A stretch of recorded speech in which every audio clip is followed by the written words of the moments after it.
konsep begini teman-teman sekalian. Subhanallah, saya tidak tahu ya, saya pun pribadi butuh memperbaiki terus diri saya, dan saya ajak teman-teman untuk itu. Pangkal kaya itu adalah sedekah, bukan pangkal kaya itu nabung. Ini perlu diperbaiki nih, gitu kan? Karena ada prinsip kapitalis yang mengatakan ya, menabung pangkal kaya, dan ini orang Islam banyak yang pakai nih konsepnya. Terus dapat gaji nabung, terus gini. Dan orang kalau sudah menabung, mudah nggak untuk ngeluarin? Susah. Karena dia targetnya nabung. Dari 1 juta kapan 10 juta, 10 juta kapan 100 juta, kapan 1 miliar. 1 miliar, manusia nggak bisa kenyang, nggak bisa puas. Kata Nabi SAW, manusia tidak akan puas sampai tanah kuburan dimasukkan di mulutnya. Nggak bisa. Ini kalau antum mau punya mobil, begitu Allah kasih mobil, wah pengen 2 mobil, pengen ganti, oh sudah ketinggalan nih, sudah 1 tahun yang lalu, dan seterusnya. Ya, manusia selalu tamak, itu sudah sifat manusia subhanallah, kecuali yang Allah rahmati, yang punya keimanan dalam hatinya. Maka Abdurrahman memberikan pelajaran kepada kita, dan sebelumnya waktu kita bahas juga tentang Zubair bin Awam, Talha bin Ubaidillah, Ali bin Abi Thalib, Uthman bin Affan, Abu Umar bin Khattab, Abu Bakar radhiyallahu anhum ajma'in, ini semuanya punya ciri khas teman-teman sekalian. Dan waktu itu yang membuat mereka jadi kaya raya, kayanya luar biasa, kayanya nggak bisa digambarin. Saya baca sampai saya bingung pakai kalkulator hitung hartanya Abdurrahman nih, gitu. Saya pakai kalkulator di kantor saya hitung, luar biasa nih kekayaan yang luar biasa. Sampai dia punya bongkahan emas, itu waktu mau dibagi sebagai warisan, karena sudah lama ya ditaruh, jadi melengket masuk satu sama yang lain, itu harus dipukul dengan kampak. Dan yang memukulnya sama kampak itu memotong emas, dipotong emas seperti potong daging, gitu kan? Itu sampai tangannya luka orang-orang itu, saking banyaknya. Subhanallah, kata kuncinya mereka jadi kaya raya dan melimpah hartanya justru karena sedekah. Ini yang penting nih. Dan mereka bersedekah itu bukan insidental menunggu orang minta, bukan. Ciri khas mereka adalah mereka keluar mencari orang. Ini yang hilang dari kita nih. Jadi kita mungkin ada yang suka gemar sedekah, tapi pada saat lihat ada orang miskin, kesian kasih, itu sudah umum teman-teman sekalian. Yang tidak umum, programkan tiap hari keluar cari orang miskin sedekah. Ini ciri khasnya sahabatnya. Jadi mereka nganggap itu program hidupnya. Bahkan di kalangan ahli sejarah mengatakan para sahabat melihat memberikan sedekah di jalan Allah lebih mereka dahulukan daripada mengisi perutnya yang sedang lapar. Bayangin. Jadi artinya mereka tidak mau makan sampai sudah sedekah dulu. Sampai seperti itu. Jadi sedekah itu merupakan sebuah program hidup. Dan subhanallah, dengan sedekah ini terbuka luar biasa pintu-pintu yang tidak masuk di akal kita sudah, gitu kan? Kalau mau pakai hitung-hitungan manusia, mau pakai sistem-sistem kapitalis dan non-muslim sekarang ini nggak nyambung sudah, susah sekali, gitu kan? Karena bagi mereka mengeluarkan berarti secara matematika berkurang, kan gitu.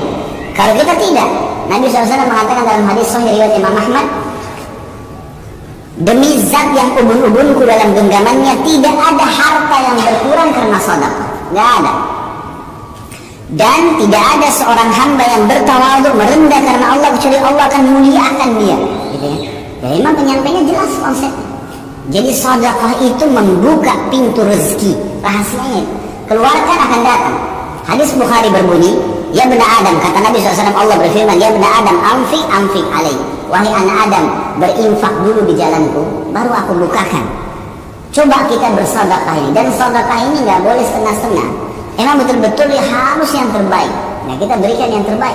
Bagaimana kita mengeluarkan di jalan Allah Subhanahu wa taala dengan tidak ada pamrih?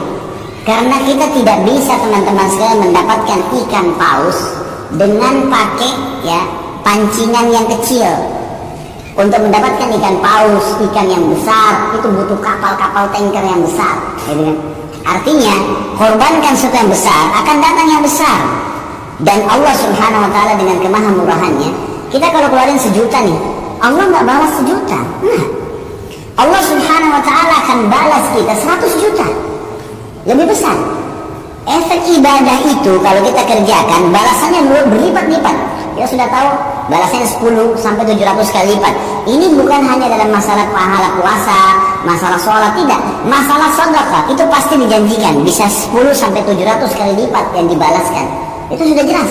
Tadi hadis berbunyi tidak akan berkurang harta karena sedekah. Kalau kita keluarkan sebagai ibadah, itu akan dibalas oleh Allah 10 sampai 700 kali lipat. Ini janji. Dan kita tahu innallaha la yukhliful mi'ad. Allah tidak akan pungkiri janjinya. Wa man asdaqu minallahi qila. Siapa yang lebih jujur daripada Allah dalam pernyataannya? Enggak ada. Ini janji. Ini ciri khasnya sahabat. Tahu betul janjinya Allah. Tahu betul apa yang disampaikan Nabi SAW benar. Enggak mungkin salah. Maka mereka terapkan dalam kehidupan mereka. Coba diperhatikan bagaimana perilaku para sahabat mereka bersedekah. Mereka selalu memberikan yang terbaik. Bahkan yang mereka berikan itu minimal sama dengan apa yang tertinggal di hartanya. Jadi misalnya mengeluarkan setengah harta, itu minimal perilaku mereka itu, ya. Jadi ada yang mengeluarkan sampai seluruh hartanya dikeluarkan, ada yang mengeluarkan minimal setengahnya. Ini luar biasa nih. Mereka selalu melakukan perbuatan tersebut dengan keyakinan ini tidak akan berkurang harta karena bersedekah. Allah Subhanahu wa taala akan mengembalikan kepada kita berlipat-lipat ganda, dan diantaranya bukti nyata Abdurrahman bin Auf. Abdurrahman radhiyallahu anhu pada saat tiba perang Badar, beliau sempat bersedekah dengan 2000 dinar. Dan pada saat itu Abdurrahman di perang Badar masih baru memiliki harta 4000 dinar dikatakan. Jadi seluruh uang yang dia miliki itu 4000 dinar. 1 dinar ini teman-teman sekalian kalau kita kurskan di hari sekarang sekitar 1.600.000. 1 dinarnya, jadi kan ini subhanallah kurang lebih nilainya itu 32 M miliar. Keluarkan di jalan Allah setengah yang kita miliki. Gini ada deh contoh rasional, teman-teman coba kalau pas lagi di kantongnya sekarang ada 50.000 dua, anggaplah uang 50.000 satu utuh, yang 50.000 kedua itu ada pecahan 10.000, 5.000, 1.000. Kemudian lewat celengan masjid, lewat fakir miskin, kira-kira yang mana antum keluarkan? Hah? Kira-kira bisa nggak, mampu nggak melawan jiwa kita untuk menarik yang 50.000 utuh, bukan pecahan, yang 50.000 utuh? Abdurrahman memberikan pelajaran kepada kita teman-teman sekalian. Rasa yang ada secara eksternal dari tubuh dan perasaan yang ada internal dalam tubuh itu ditundukkan untuk Allah Subhanahu wa taala. Luar biasa. Jadi ini ditundukkan untuk Allah. Ini penting ya. Rasa takut, rasa suka, rasa sedih, rasa tunduk, dan itu semua dikembalikan kepada Allah Subhanahu wa taala. Abdurrahman radhiyallahu anhu memiliki setengah harta dan masih baru menggalang ya usahanya. Maka yang dia keluarkan pada saat dipanggil jihad setengahnya. Langsung 2000 dinar pada saat itu dikeluarkan oleh Abdurrahman.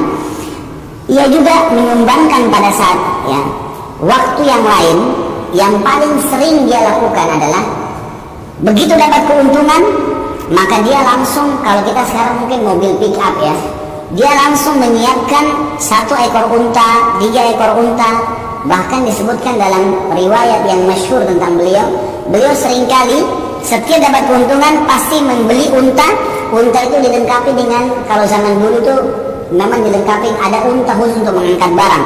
Jadi penuh dengan perangkat-perangkatnya ya, kantong-kantong dari kulit yang memang mengangkat barang-barang yang berat. Jadi nanti orang kalau beli, biasanya orang beli untanya dengan beli juga barang-barang yang ada di atasnya. Kalau kita sekarang pick up dan semua perlengkapan barang dagangannya. Abdurrahman ini seringkali gitu kan, begitu dapat keuntungan dia tidak pikir menyimpannya, tapi dia membeli sampai 700 ekor unta. Dan 700 ekor unta ini memenuhi jalan-jalan Madinah dengan dagang-dagangannya. Setelah penuh ini padat macet gara-gara 700 untanya Abdurrahman memenuhi jalan Madinah. Lalu pegawainya salah satu mengiklankan, Abdurrahman mengiklankan untuk kalian, silakan ambil semaunya. Penuh macet padat jalan Madinah diiklanin, sampai masyarakat Madinah dalam riwayat dikatakan menganggap harta Abdurrahman harta mereka sendiri, karena Abdurrahman selalu setiap orang datang mau utang diutangkan, setiap ada orang datang mengeluh punya utang dilunasi, dan setiap orang ada tidak pernah menolak. Orang mengatakan saya butuh ini langsung dikasih, nggak pernah. Sampai masyarakat Madinah mengatakan kami makmur di sebelahnya Abdurrahman. Jadi sangat luar biasa, mendatangkan 700 ekor unta dengan seluruh apa-apa yang ada di dalamnya, gitu kan? Itu kemudian dibagi cuma-cuma. Di jalan Madinah ini bukan 1-2 kali ya, ini terus menerus. Pokoknya setiap ada duit langsung pembagian cuma-cuma.